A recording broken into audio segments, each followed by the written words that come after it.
ये मेरा बात नहीं काकू।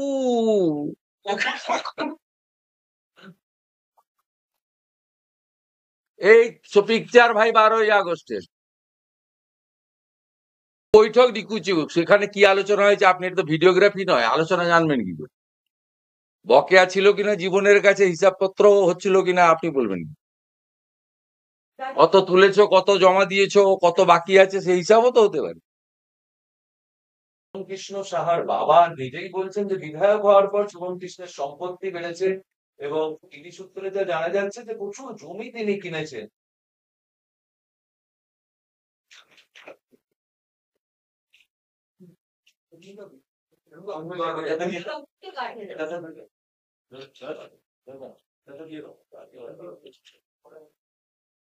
আরে জীবন কৃষ্ণ তো আসল নয়, এটা তো তাড়াতাড়ি কাঁচা ছবি 12ই আগস্টের, পুরনো ছবি নয়।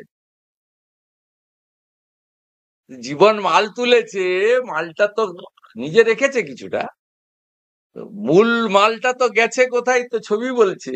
সমঝদার কা তো ইশারাই কাফি হ্যায়, ছবি কথা বলে।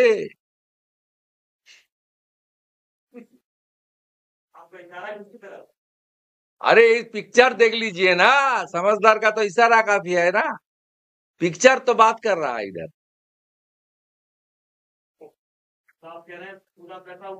यस, ये मेरा बात नहीं काकू।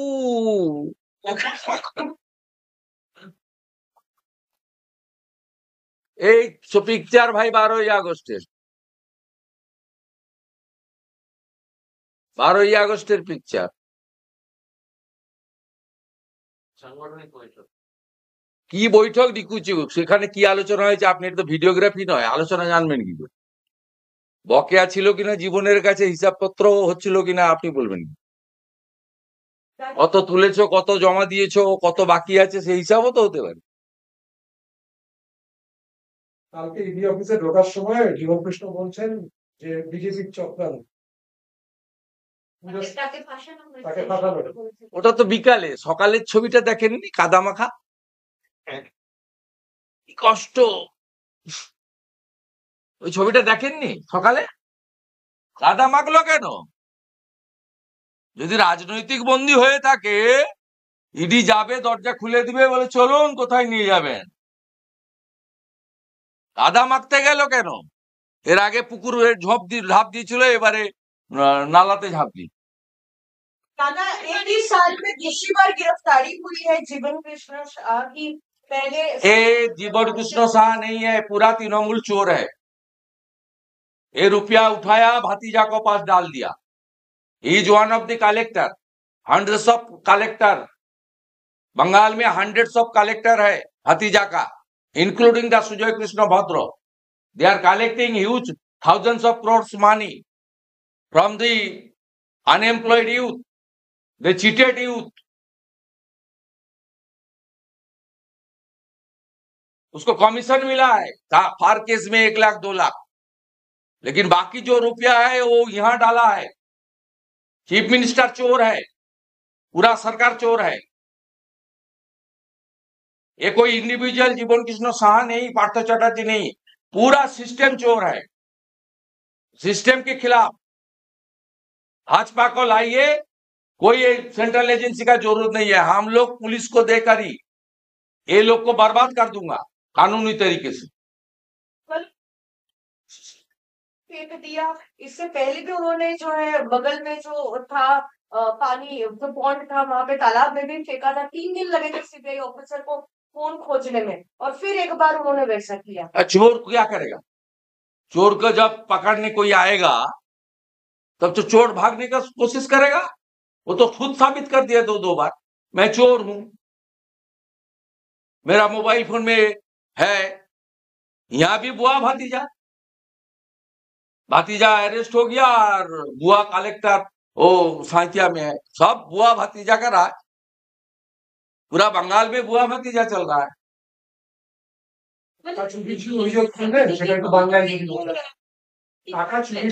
তখন পুরো ব্যবস্থাটাই দুর্নীতিগ্রস্ত।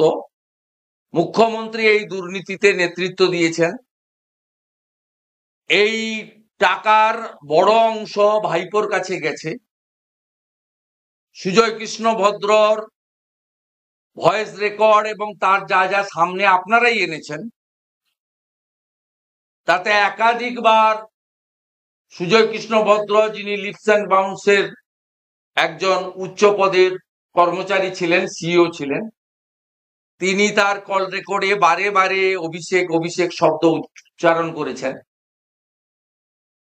এবং পুরো ব্যবস্থাটাই দুর্নীতিগ্রস্ত।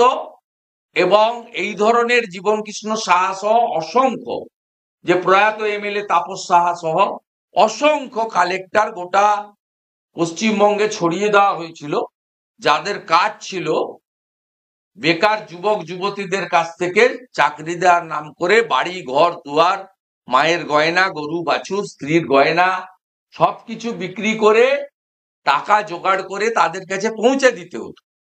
তারা কেস প্রতি কেউ কোথাও 1 লাখ কোথাও 2 লাখ করে রাখতেন, বাকি টাকা তারা পৌঁছে দিতেন কলকাতাতে কালীঘাটে। এই ব্যবস্থাটাতে জীবন কৃষ্ণ সাহা বা এরা বা এই দমকলের চেয়ারম্যান এমএলএ জাফিকুল বা এরকম যারা আছেন, এগুলো সব হিমশৈলের চূড়া মাত্র। পুরো মন্ত্রিসভাটা চোর। আর মন্ত্রিসভা চোর হলে মুখ্যমন্ত্রী নিজে চুরিতে নেতৃত্ব দিয়েছেন, প্রশ্রয় দিয়েছেন, তার পরিবার সবচেয়ে বড় বেনিফিশিয়ারি। এর বাইরে কি আছে?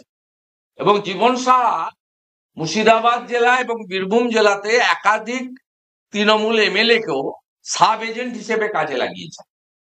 কান্দি, নবগ্রাম, খড়গ্রামের এমএলএরা তারা তালিকা তৈরি করে টাকা নিয়ে তারাও 1 লাখ 2 লাখ রেখেছেন, বাকি টাকা তারা জীবনের কাছে পৌঁছে দিয়েছে। অর্থাৎ পুরো সিস্টেমটা দুর্নীতিগ্রস্ত। আমি বাংলার মানুষকে বলবো, মার্চ এপ্রিল মাস 2006 আর কয়েকটা মাস পরে এত বড় সুযোগ আপনারা পাচ্ছেন, বেকার যুবক যুবতীদের বলবো দল বেঁধে আপনারা এদেরকে সরিয়ে দিন। আমরা পুলিশের মধ্যে দক্ষ আধিকারিকদেরকে খুঁজে বের করে আছেন, তাদেরকে দিয়ে এদেরকে সমূলে উৎপাটন করে দেবো। সমস্ত বেআইনি সম্পত্তি বাজেয়াপ্ত করব, অকশন করব, সরকারের ঘরে করব এবং এরা বেরোতে পারবে না। এদের একদম root, sub root, deep root সবটাকে কাটা ভারতীয় জনতা পার্টি করবে, কমিটেড। ভারতীয় জনতা পার্টির প্রত্যেকটা রাজ্যে সরকারে মুখ্যমন্ত্রী থাকলেও মাননীয় প্রধানমন্ত্রীর বিশেষ নজরদারিতে তার নির্দেশেই সরকারগুলো কিন্তু পরিচালিত হয়। এক্ষেত্রে আমাদের কাউকে বিশ্বাস করার দরকার নেই, নরেন্দ্র মোদীজিকে বিশ্বাস করে। তিনি বিজেপি সরকারকে দিয়েই এটা করিয়ে নেবেন, ভরসা রাখতে পারেন। বিজেপিকে আনুন আপনারা, আমরা কথা দিচ্ছি এই জিনিস বন্ধ করব। প্রত্যেক বছর এসএসসি হবে, প্রাইমারি রিক্রুটমেন্ট জেলাতে ফিরিয়ে দেওয়া হবে, SC ST, original OBC, physically challenge, ex সার্ভিসম্যানদের যে সুযোগ রয়েছে তারা পাবেন এবং রেলওয়ে রিক্রুটমেন্টের মতো ওএমআর থাকবে। আপনি যা লিখবেন একটা কার্বন কপিতে বাড়ি নিয়ে যাবেন, যাতে আপনি কত নাম্বার পেয়েছেন পরবর্তীকালে আপনি নিজে বুঝে নিতে পারেন, যেটা রেলে হয়। মোদিজির ক্ষেত্রে, মোদিজির কেন্দ্রীয় সরকারের সব চাকরির রিটিন এক্সামে কার্বন কপি থাকছে, একটা কপি জমা হচ্ছে, একটা কপি নিয়ে যাচ্ছে।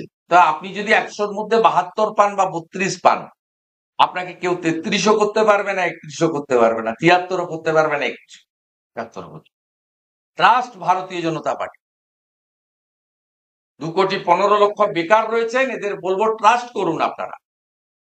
মমতা ব্যানার্জি আইপ্যাকের বুদ্ধিতে ডিসেম্বর মাসের পরে আবার 500 টাকা 200 টাকা ভাতা বাড়ানোর পরিকল্পনা করছেন। জানুয়ারি ফেব্রুয়ারি 100 করে দিয়ে বলবেন নির্বাচন বিধি হয়ে গেছে, আবার সব পরিকল্পনা শেষ করে দিচ্ছে। এইসব করে আপনারা এখন থেকে সতর্ক হন, সজাগ হন, আস্থা রাখুন দেশের প্রধানমন্ত্রীর উপরে এবং বিশ্বের সর্ববৃহৎ রাজনৈতিক দল ভারতীয় জনতা পার্টি।